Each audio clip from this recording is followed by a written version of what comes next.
Another update, today we can proudly say that in addition to the 150 million shots in arms, we have successfully sent over 150 million relief checks to the American people.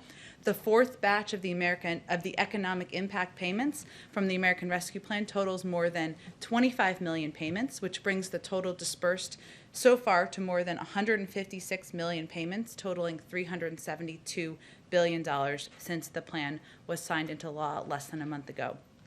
The largest block of these latest payments went to Social Security beneficiaries who didn't file a 2020 or 2019 tax return and didn't use the non-filers tool last year, which is consistent with our view that it would be more challenging. The easiest would be those who had information that the IRS had, and it would become more challenging. So this is a more challenging group, but this is certainly good news.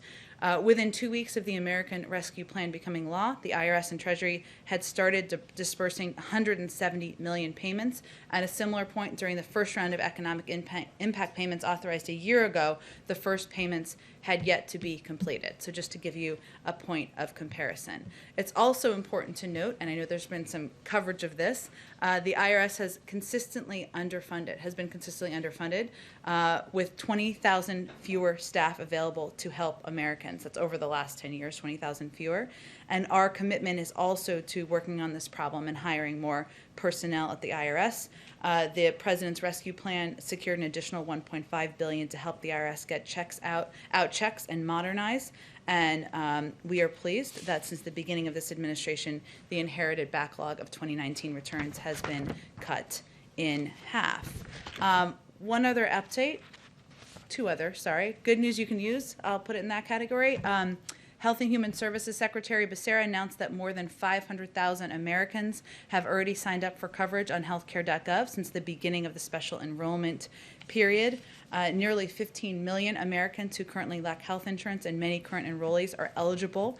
An average of 4 out of 5 consumers currently enrolled in marketplace coverage can now find a plan for $10 or less a month after the tax credits.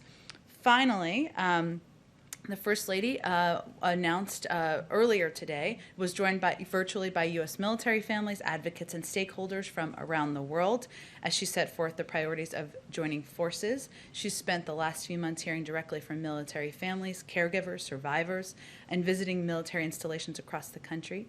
The mission of joining forces is to support those who also serve.